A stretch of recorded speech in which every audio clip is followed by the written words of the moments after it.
Dito, ang pumapasok ngayon dito, sana ma-realize ng ating mga kababayan na yung election sa 2028, mag-i-elect tayo ng bagong pangulo, pangalawang pangulo. So dapat isa talaga sa maging pagbabasihan dapat ng ating mga kababayan sa pagpili ng susunod na pangulo ng bansa ay yung stand nito sa issue ng China. Lalo na't ganyan habang tumatagal. O tingnan nyo naman, gusto nilang i-claim ang Batanes. Ay kung ang magiging pangulo ng Pilipinas ay pro-China, ay anong tingin mo na mangyayari sa atin? Pamimigay na yon. Sabi nga ni Digong dati, no? Anong masama na maging probinsya tayo ng China? Sabi ni Digong, sigurado ko, hindi yung kukontrahin ng kanyang anak. Na hanggang ngayon ay tahimik. Narinig mo na ba si Sara nagsalita tungkol sa aggression ng China? Tungkol sa pagbubuo ng military bases sa ating teritoryo? Narinig mo na ba siya?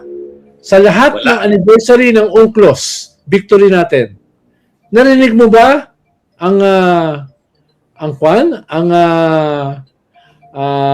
Vice President na nagsalita?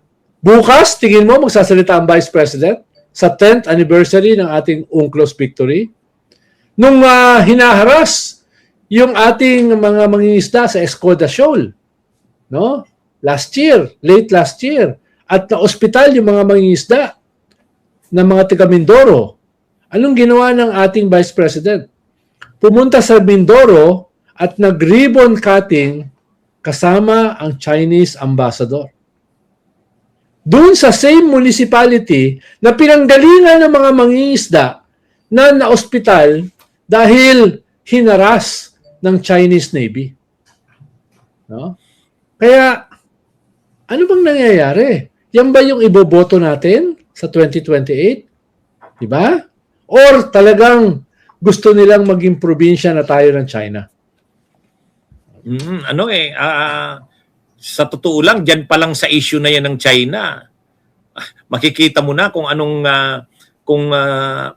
kung tayo talagang gusto nating manatiling intact ang ating teritoryo, ang ating soberanya, dapat yan ang ating isa sa maging basis sa pagboto. At nitong nakaraang mga linggo nitong nakaraang linggo, buwan, ang mga DDS balik-balik sila sa China. Nung nakaraang linggo, si Baste. Si Baste pumunta ng China. Wala namang kung anong sadya niya doon. Basta nakita siya na pumunta ng China. Nito namang linggong ito, yung mga vloggers na DDS na naman, grupo na naman silang pumunta ng China.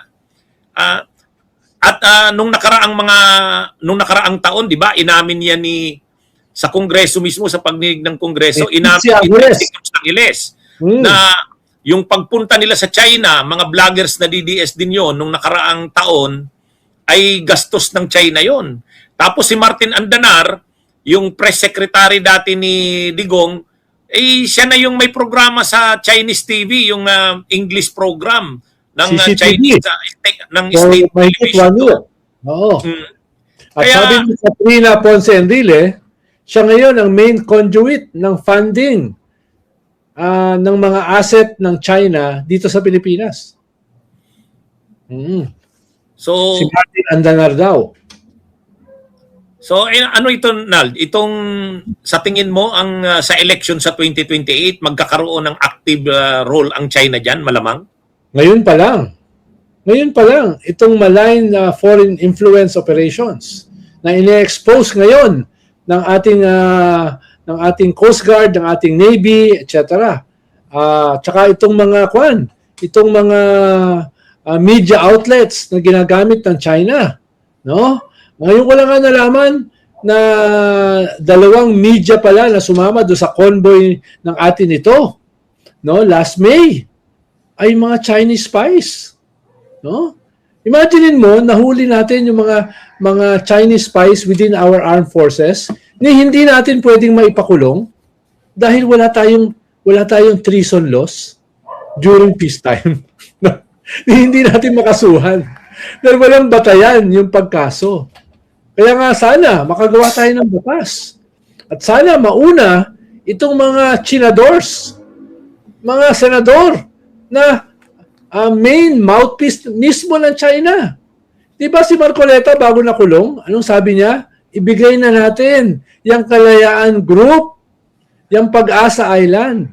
Ibigay na natin sa China para hindi nila tayo guluhin. Imagine mo yun, senador, no? Senador, gustong ibigay ang ating teritoryo sa China. Buti na lang, nakulong na siya. Pero hindi dahil sa treason, dahil sa plunder. Onald, anong masasabi mo? Nag-live ngayon si Amy Marcos. Sabi ni Amy Marcos, naaawa daw siya kay Marcoleta kasi mag-birthday na daw sa July 29 yata o 27. Basta ngayong July 73rd birthday. Sabi ni Amy, nakakaawa daw dahil magbe-birthday na yung si Rodante Marcoleta, nakulong pa. Inuubos na daw talaga sila. O anong comment mo diyan, Al? Several days ago, dinala sa ospital si Marcoleta dahil meron daw pneumonia. No? 2 days ago, dinalaw si Marcoleta ni Vice President Sara at Robin Hood Padilla ni hindi sila nakamaskara.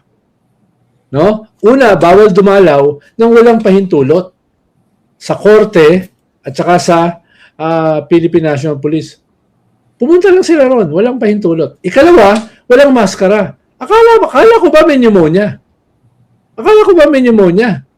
Kaya sabi ko, dapat magkaroon ng independent na check-up sa kanya ng isang independent na doktor. No? Mukhang binobola lang tayo na may pneumonia. Dinalaw ng Vice President dinalaw ni Senator Robin, wala silang maskara. No? So may pneumonia ba talaga? Tapos ngayon, gusto pang kaawaan. Yan ang problema, attorney, sa mga politiko, high government officials na nakukulong for plunder. Biglang nagkakasakit. Parang si Bonoan, di ba? Biglang nagkasakit, tuloy sa ospital. Parang si Gloria Macapagal Arroyo dati, no? Nagkasakit, diretso sa ospital. Tapos nung lumaya, biglang tinanggal yung brace sa leeg. Naalala mo yun, attorney? Di ba? Nung kinulong, naka-brace. Para doon siya nakalagay sa hospital arrest. Nung pinalaya ni Digong, biglang tinanggal yung brace. No? Ngayon, si Marcoleta, ano ba yan? No? Ngayon, sinasabi naman ni Amy, kaawaan dahil magbe-birthday sa kulungan. Paano yung mga nakulong? No? Paano yung mga nakulong na mga nag-birthday sa kulungan? No? Na hindi nga plunder yung kaso. No? Sobra namang kadramahan ito, attorney. Sobra naman. No? Masyado naman tayong ginagawang bobo. Katulad nitong may pneumonia daw.